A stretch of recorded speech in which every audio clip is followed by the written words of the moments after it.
یہ آیت ہے نا، یہ جو آیت ہے 7 سمندروں کی چابیاں اسی آیت کے اندر ہے. 7 زمینوں، 7 آسمانوں اور جتنی بھی مخلوقات ایسی ہے جو ڈس سکتی ہے، جو چیر پھاڑ سکتی ہے، یا ایسی آفتیں اور بلائیں جو آنے والی ہیں، ان سب کو سنبھالنے کے لیے یہ آیت آخری طاقتور ترین آیت ہے.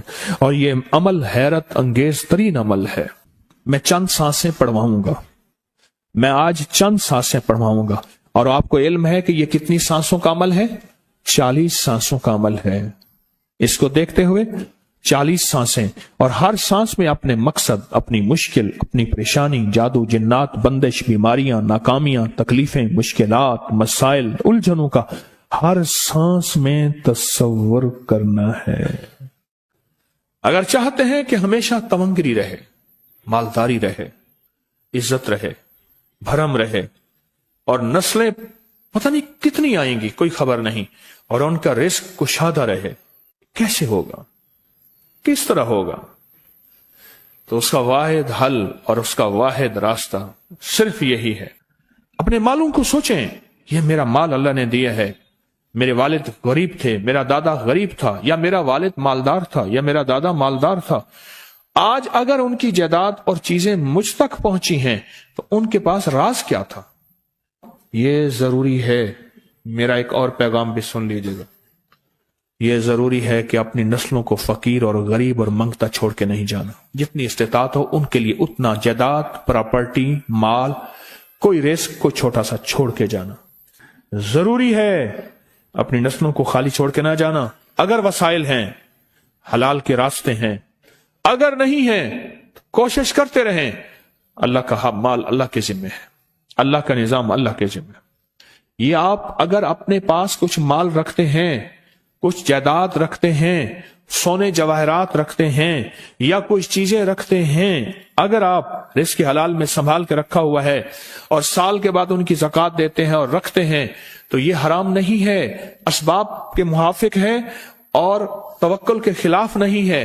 ایسا کرنے سے آپ گناہگار نہیں ہوں گے. ڈھاکہ میں ایک بازار ہے، اس کا نام خانم بازار ہے. خانم رئیس اعظم تھا، رئیس اعظم. پر اس نے زکوٰۃ، عشر، ہدیات، صدقات کے لیے اپنا مال محفوظ نہ کر سکا. بہت رئیس تھا. اس کے بارے میں تھا کہ 40 دن تک اگر گھوڑی دن رات دوڑتی رہے، گھوڑا دوڑتا رہے تیز رفتار، اس کی جاگیر ختم نہیں ہوگی. 40 دن 40 راتیں، 40 دن 40 راتیں ختم نہیں ہوگی. باپ کے مرنے کے بعد بیٹی کو ایک چسکا پڑ گیا. وہ تھا کپڑے کے پھاڑنے کی آواز. کپڑا نا پھٹتا ہے تو اس کی ایک آواز ہوتی ہے، بس اس کو آواز اچھی لگتی تھی. تھانوں کے تھان آتے تھے، وہ سارا دن قیمتی بوسکی کے، کرنڈی کے اور قیمتی کپڑے پھاڑتی تھی، اس کو ٹکڑے کرتی تھی. وہ اس کا مشغلہ تھا. اور بیٹے کو مشغلہ یہ پڑ گیا، اس وقت نئی دیا سلائی آئی تھی، یہ ماچس کی ڈبیاں، تیلیاں، وہ ماچس کی ڈبیاں اور تیلیاں جلاتا تھا. اس کا بارود کی بو اسے اچھی لگتی تھی. بارود ہوتے نا، وہ بارود لگا ہوا تھا، تو 2 بارود آپس میں ٹکراتے ہیں، شعلہ نکلتا ہے، اس سے بو بھی نکلتی ہے، اس کو بو اچھی لگتی تھی. ایک وقت آیا کہ وہ خالی ہو گیا. اور خانم فارسی کا لفظ اصل میں، وہ ایک اس گلی بازار کے چوراہے میں کھڑی ہوتی تھی ایک جگہ اور بھیک مانگتی تھی، اور اس کے نام پہ خود بازار کا نام خانم بازار پڑ گیا. میں جھنگ میں گیا، پرانی بات ہے، ہمارے ایک مخلص ہیں ان کے ہاں، ایک چوک میں کھڑا تھا. تو وہ چوک سے ان کی گاڑی لینے آئی کہ آگے راستہ سمجھ نہیں آ رہا تھا. تو مجھے کہنے لگے آپ میری گاڑی میں بیٹھ جائیں. میں ان کی گاڑی میں بیٹھ گیا. مجھ سے کہنے لگے یہ جو چوک ہے نا، فلاں، میں نام نہیں لیتا، فلاں.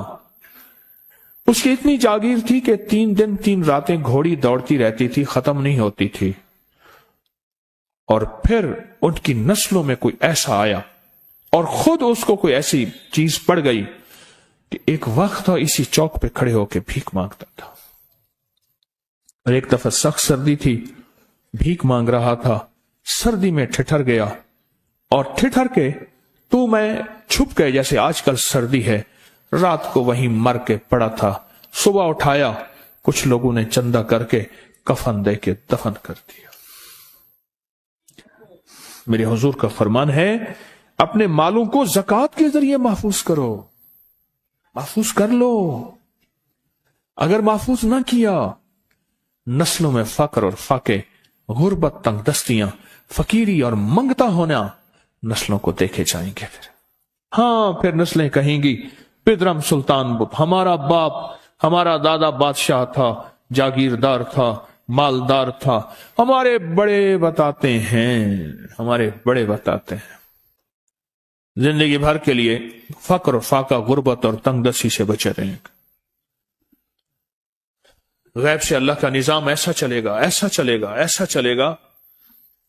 اللہ سارے بھوکے ہوں گے، سارے پیاسے ہوں گے، سارے فقیر ہوں گے، سارے منگتے ہوں گے. اللہ تجھے کھلائے گا بھی صحیح، پلائے گا بھی صحیح، سلائے گا بھی صحیح. عزت کے تکیے، عزت کے لقمے، عزت کے جام، عزت کے جام. مالک بن دینار رحمت اللہ علیہ کے پاس ایک بندہ ہدیہ لے کے آیا. اللہ کے ولی تھے. حضرت ہدیہ قبول فرمائے. آپ قبول فرما لیتے تھے، کسی کا نہیں کرتے تھے. میں نہیں لیتا، تیرا رزق حلال نہیں ہے. دیکھ کے فرما دی تیرا رزق حلال نہیں.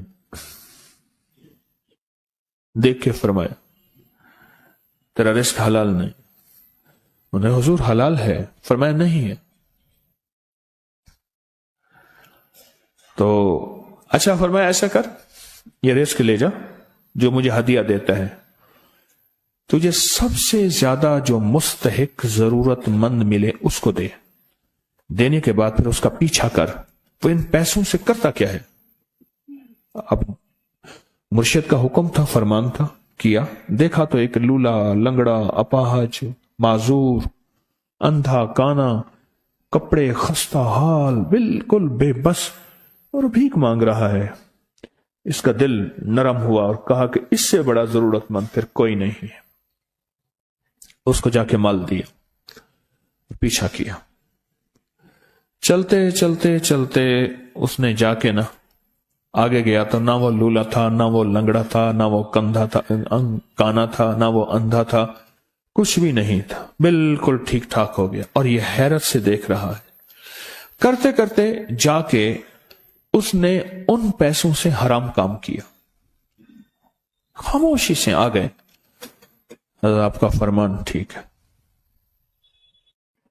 میں اب یہ میرے پیسے لے، یہ جا کے نا کسی ایسے بندے کو دے جو تجھے سب سے زیادہ مالدار نظر آتا ہو، خوشحال نظر آتا ہو، بہترین نظر آتا ہو.